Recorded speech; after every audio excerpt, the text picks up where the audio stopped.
Hey there! In this video, I will be setting up my April spreads. I am excited because I will be using water-based inks for most of my drawings.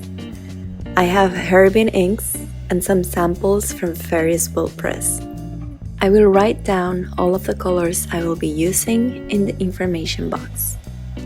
My quote for this month is, "Stressed is desserts spelled backwards."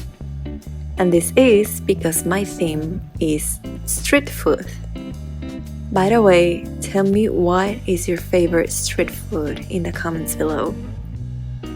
So the whole experience of eating out, the scents as you approach a stall or a cart, and the people around it, chatting with friends and enjoying the food, it's so nostalgic just thinking about it.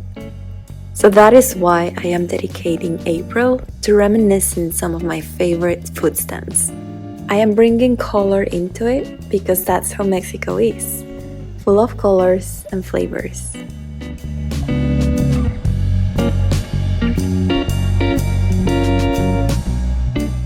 The beauty of using inks to draw is the wide range of tones that you can get just by adding water. And also, as you add stroke after stroke, you can get shadows and shading, and the final result is this rustic, artistic, shabby look that I love.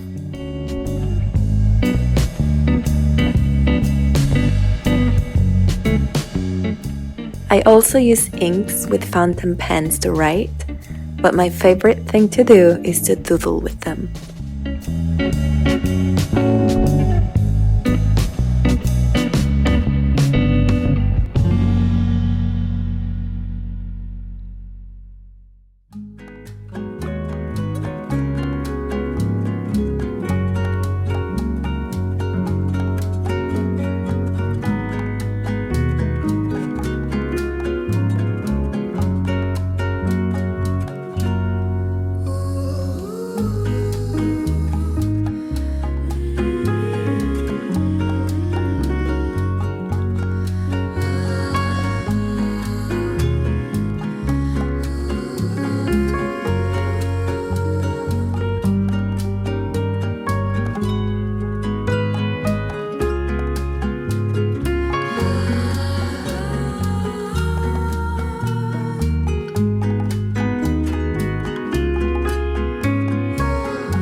As I add some washi tape, I will tell you a little bit about my palette and how I chose it.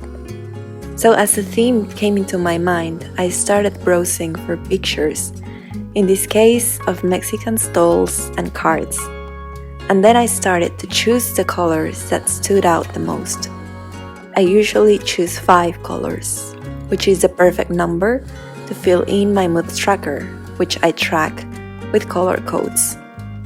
So once I have these 5 colors in my mind, I browse through all my materials to search for the perfect shades.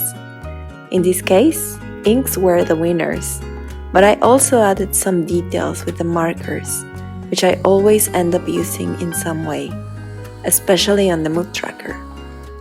I usually use them as watercolors, and I have a video on this technique. I will link it below if you would like to see it. On these pages, and as usual, I am setting this spread to add my mood board at the start of the month. I usually print and paste the pictures that served as inspiration, but also as a source for my palette. And I do this so that the whole month can be cohesive. On the next spread, I am setting my schedule, which has been really handy to have an overview of how my weeks go for the month.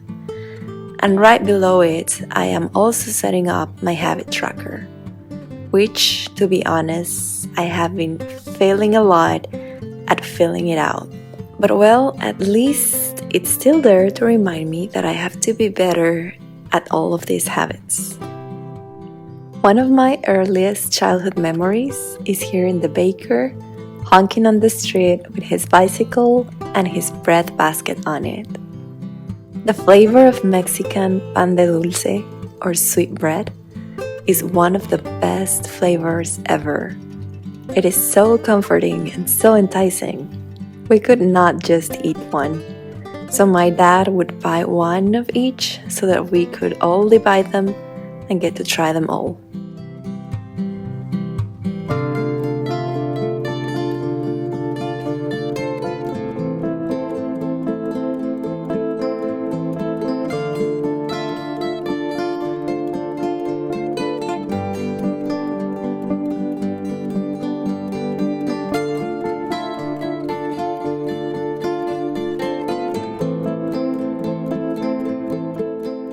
On this next spread, I will be setting up my e-log.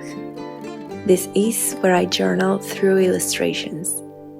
Here is also where I color code my mood. So all of my little drawings are accompanied by the colors of my everyday moods. This is one of my favorite spreads. The final result at the end of the month is always a parade of colors that tell me how my month went.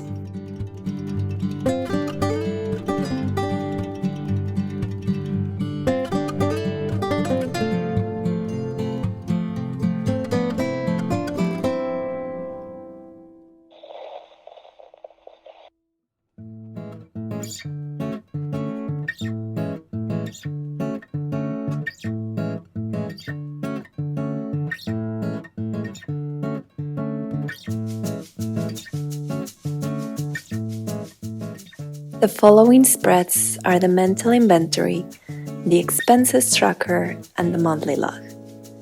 This layout has been working really well for me. And to be honest, the mental inventory has been the most important step in planning my month. It's like the core of bullet journaling, because this is where I reflect on where I have been and where I want to be, so that then I can organize my goals, tasks, and intentions.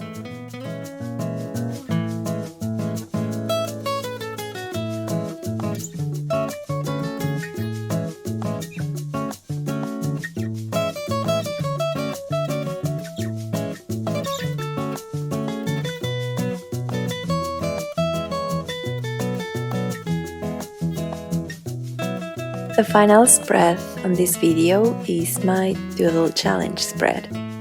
Here I made a list of my favorite street foods and I will be filling it out every day.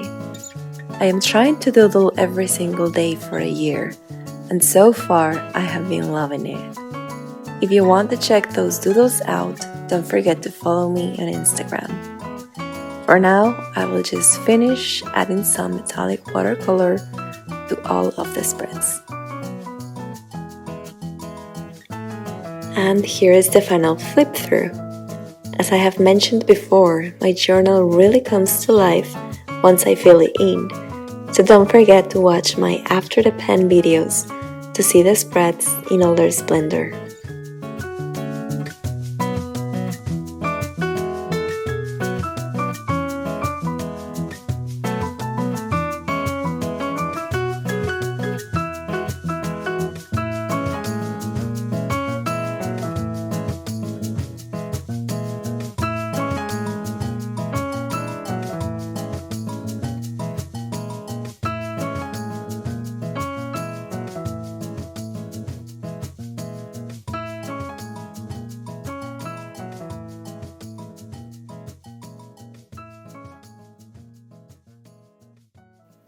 I hope that you enjoyed this video, that it inspired you and brought to your mind the street foods that you enjoy the most from your town. And let me know in the comments below which these are and what you thought of this theme. As usual, if you want to follow my bullet journal journey, don't forget to subscribe. Click on the notification bell so that YouTube will really tell you when I upload a new video. And as usual, thank you so much for watching.